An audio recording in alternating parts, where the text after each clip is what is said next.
Samuel chapter 26. Now the Ziphites came to Saul at Gibeah, saying, "Is David not hiding in the hill of Hakilah, opposite Jeshimon?"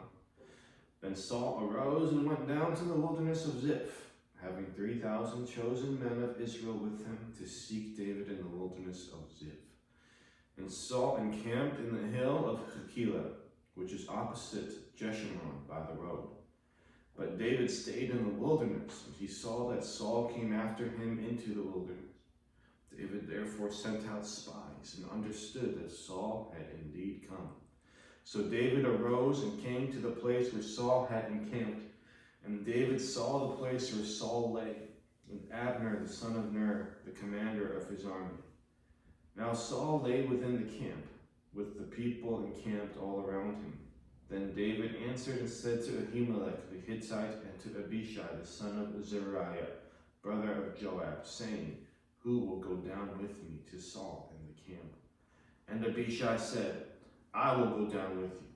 So David and Abishai came to the people by night, and there Saul lay sleeping within the camp, with his spear stuck in the ground by his head. And Abner and the people lay all around him. Then Abishai said to David, "God has delivered your enemy into your hand this day.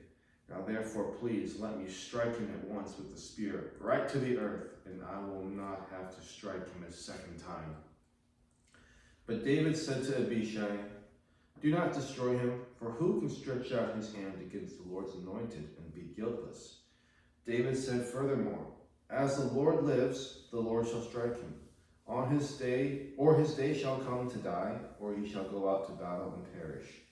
The Lord forbid that I should stretch out my hand against the Lord's anointed. But please take now the spear and the jug of water that are by his head, and let us go." So David took the spear and the jug of water by Saul's head, and they got away. And no man saw or knew it or woke, for they were all asleep, because a deep sleep from the Lord had fallen on them. Now David went over to the other side and stood on the top of a hill afar off, a great distance between them. And David called out to the people and to Abner the son of Ner, saying, "Do you not answer, Abner?"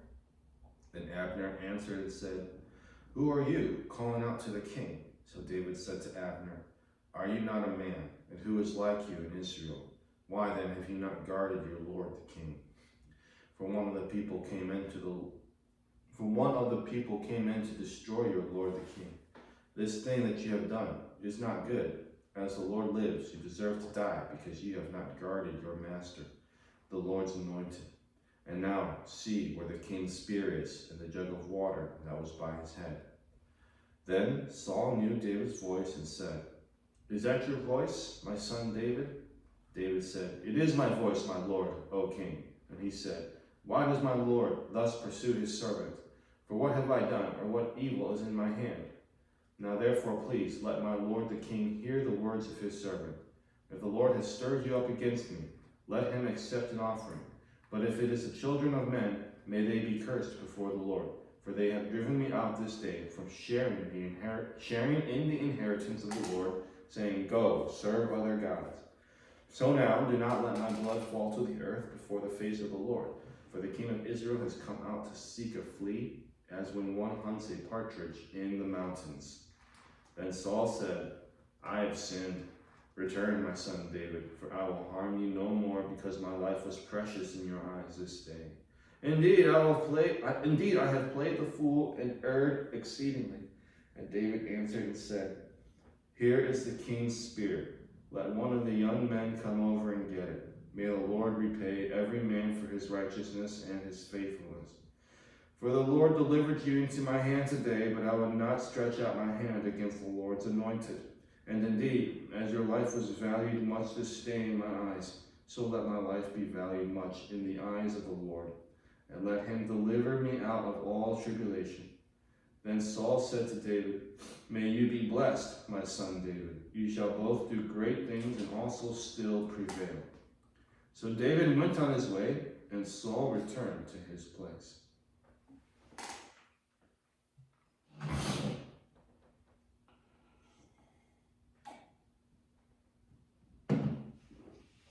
1 Samuel chapter 27. And David said in his heart, now I shall perish someday by the hand of Saul. There is nothing better for me than that I should speedily escape to the land of the Philistines. And Saul will despair of me to seek me any more in any part of Israel. So I shall escape out of his hand. Then David arose and went over with the 600 men who were with him to Achish the son of Maok, king of Gath. So David dwelt with Achish at Gath, he and his men, each man with his household, and David with his 2 wives, Ahinoam the Jezreelitess and Abigail the Carmelitess, Nabal's widow. And it was told Saul that David had fled to Gath, so he sought him no more. Then David said to Achish, if I have now found favor in your eyes, let them give me a place in some town in the country, that I may dwell there. For why should your servant dwell in the royal city with you? So Achish gave him Ziklag that day. Therefore Ziklag has belonged to the kings of Judah to this day. Now the time that David dwelt in the country of the Philistines was 1 full year and 4 months. And David and his men went up and raided the Geshurites, the Gizrites, and the Amalekites. For those nations were the inhabitants of the land from of old, as you go to Shur, even as far as the land of Egypt.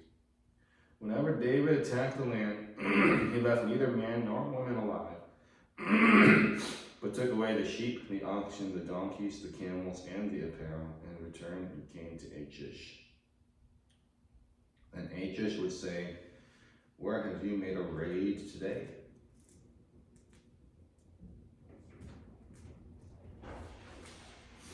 And David would say, against the southern area of Judah, or against the southern area of the Jerahmeelites, or against the southern area of the Kenites.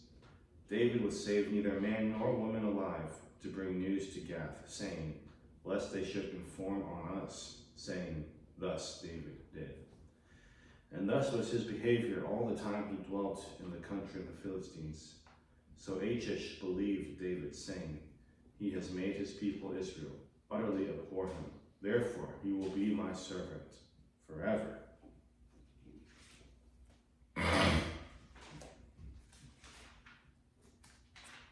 Next is 1 Chronicles chapter 8.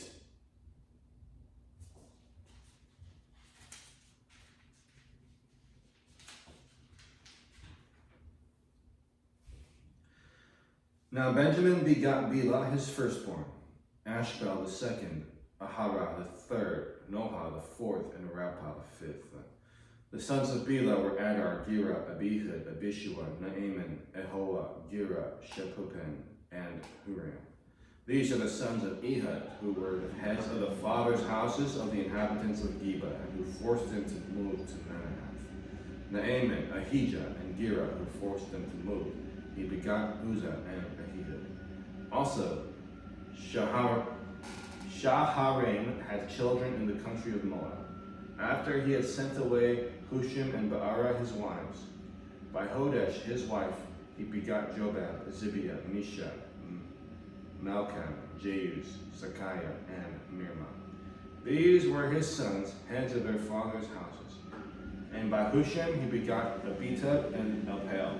The sons of Elpaal were Eber, Mishan, and Shemed, who built Ono and Lod with its towns, and Beriah and Shema, who were heads of their fathers' houses of the inhabitants of Ijemal, who drove out the inhabitants of Gath. Ahio, Shashak, Jeremoth, Zebediah, Arab, Eder, Michael, Ispa, and Joha were the sons of Beriah. Zebediah, Meshullam, Hizki, Heber, Ishmerai, Jizliah, and Jobab were the sons of Elpaal. Jakim, Zikri, Zabdi, Elionai, Zilithai, Eliel, Adiah, Beriah, and Shimrath were the sons of Shimei. Ishpan, Eber, Eliel, Abdon, Zikri, Hanan, Hananiah, Elam, and Tothijah, Iphiah, and Penuel were the sons of Shashak. Shamsharai, Shariah, Athaliah, Jaarashia, Elijah, and Zikri were the sons of Jeroham. These were the heads of the fathers' houses by their generations, chief men. These dwelt in Jerusalem. Now the father of Gibeon, whose wife's name was Maacah, dwelt at Gibeon, and his firstborn son was Abdon, then Zer, Kish, and Baal, Nadab, Gedor, Ahio, Zeker, and Miklon, who begot Shemiah.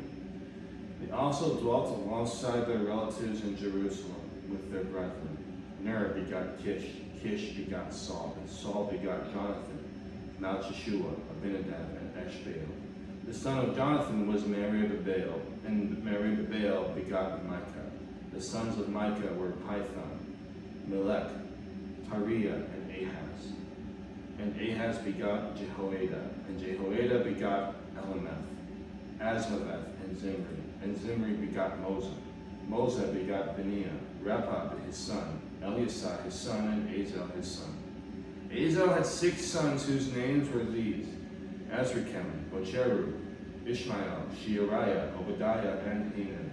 All these were the sons of Izel, and the sons of Eshek his brother were Ulam his firstborn, Jaish the second, and Eliphalet the third. The sons of Ulam were mighty men of valor, archers. They had many sons and grandsons, 150 in all. These were all sons of Benjamin.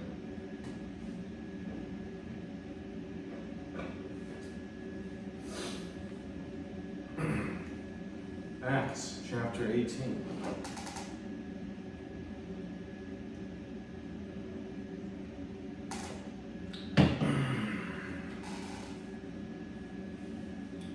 After these things, Paul departed from Athens and went to Corinth, and he found a certain Jew named Aquila, born in Pontus, who had recently come from Italy with his wife Priscilla, because Claudius had commanded all the Jews to depart from Rome.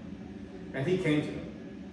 So, because he was of the same trade, he stayed with them and worked, for by occupation they were tent makers. And he reasoned in the synagogue every Sabbath, and persuaded both Jews and Greeks. When Silas and Timothy had come from Macedonia, Paul was compelled by the Spirit and testified to the Jews that Jesus is the Christ. But when they opposed him and blasphemed, he shook his garments and said to them, "Your blood be upon your own heads. I am clean. From now on I will go to the Gentiles." And he departed from there and entered the house of a certain man named Justus, one who worshipped God, whose house was next door to the synagogue. Then Crispus, the ruler of the synagogue, believed on the Lord with all his household, and many of the Corinthians, hearing, believed and were baptized. Now the Lord spoke to Paul in the night by a vision. "Do not be afraid, but speak, and do not keep silent. For I am with you, and no one will attack you to hurt you. For I have many people in this city." And he continued there 1 year and 6 months, teaching the word of God among them. When Gallio was proconsul of Achaia, the Jews with one accord rose up against Paul and brought him to the judgment seat, saying, "This fellow persuades men to worship God contrary to the law." And when Paul was about to open his mouth, Gallio said to the Jews, "If it were a matter of wrongdoing or wicked crimes, O Jews, there would be reason why I should bear with you. But if it is a question of words and names in your own law, look to it yourselves, for I do not want to be a judge of such matters." And he drove them from the judgment seat. Then all the Greeks took Sosthenes, the ruler of the synagogue, and beat him before the judgment seat. But Gallio took no notice of these things. So Paul still remained a good while. Then he took leave of the brethren and sailed for Syria, and Priscilla and Aquila were with him. He had his hair cut off at Cenchrea, for he had taken a vow. And he came to Ephesus and left them there. But he himself entered the synagogue and reasoned with the Jews.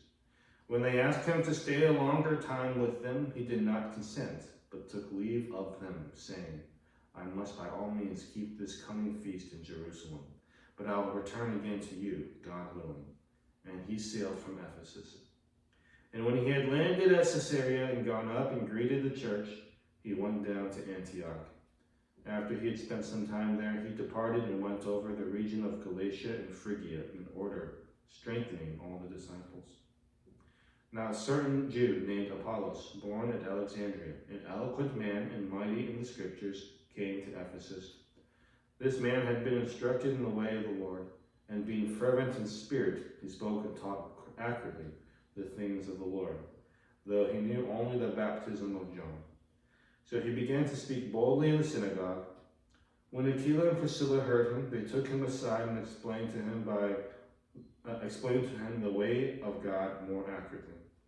And when he desired to cross to Achaia, the brethren wrote, exhorting the disciples to receive him. And when he arrived, he greatly helped those who had believed through grace. For he vigorously refuted the Jews publicly, showing from the scriptures that Jesus is the Christ.